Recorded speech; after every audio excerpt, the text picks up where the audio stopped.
In August of 2020, there was an inland hurricane in the Midwest, as you might remember, that they called a derecho. It started out in eastern Nebraska, and it ripped through Iowa, Illinois, and Indiana. And the neighborhood where my parish was strongly hit. And even worse, where my mother lives was strongly hit.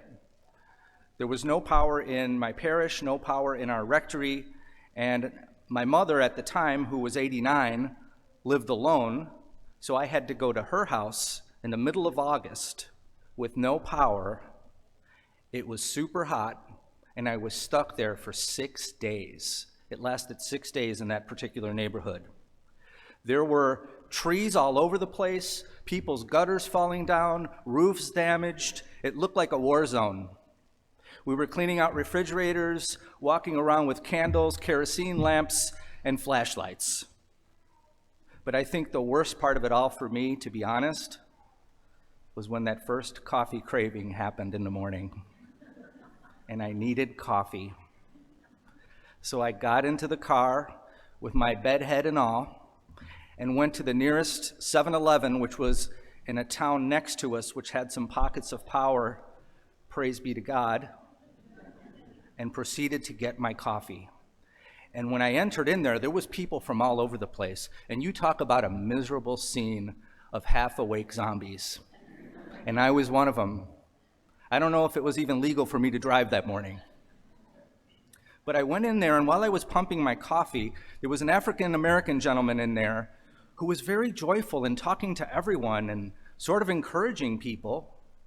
So I said to him, "How's your day going so far?" And he said to me, "I'm blessed by the best."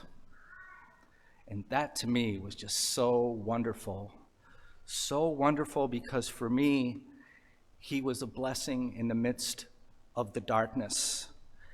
He was the light of Christ in that particular setting.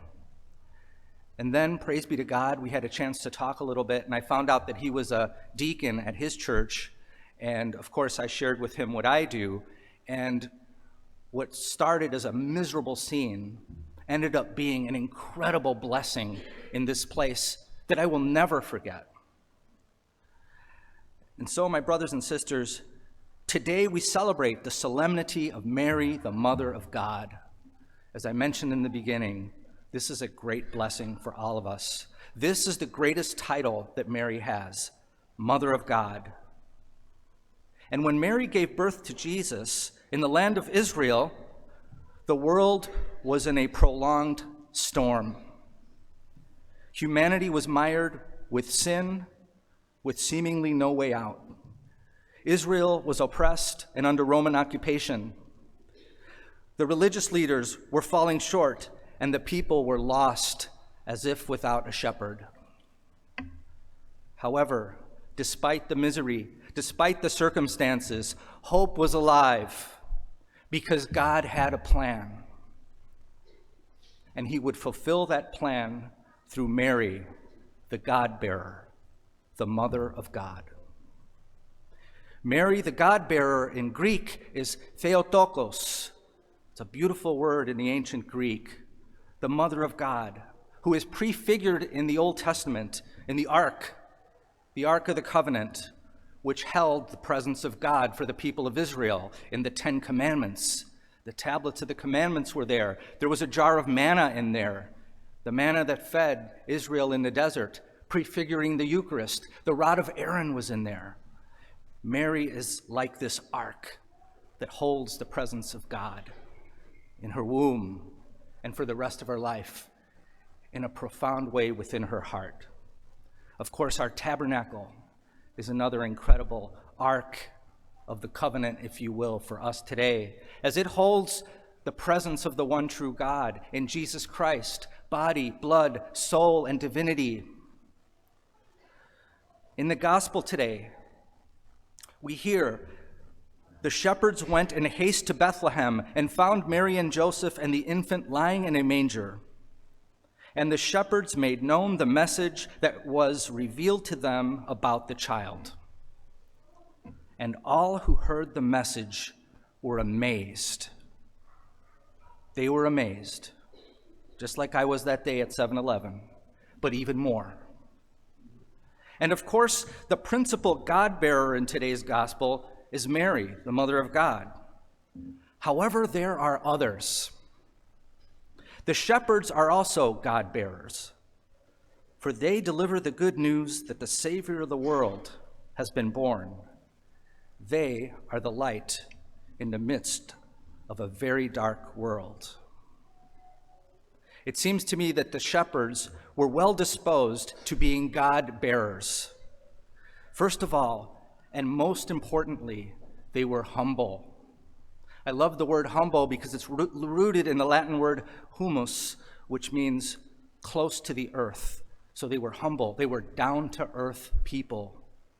They received this revelation also because they were nearby. They were physically close to where Jesus was, tending their sheep in the fields. They were also receptive souls, able to listen to the angels that spoke to them. And they were also willing to share the good news that they had heard that dark night. On the other hand, King Herod, Caesar, and the religious elites of the time were not humble, receptive, and willing. They were proud.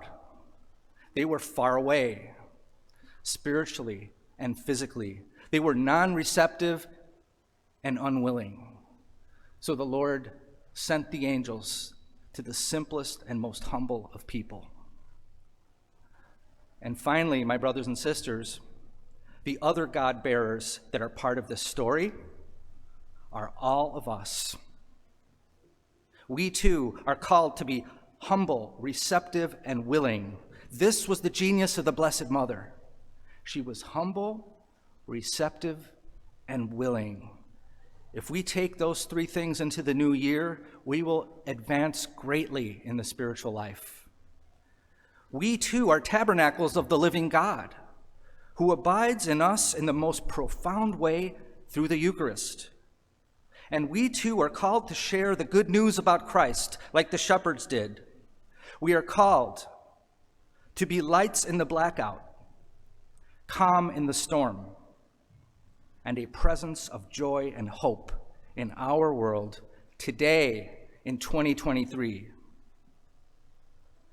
And so may today's Eucharist help us to know that we are blessed by the best. And may we share that blessing this year with everyone we meet.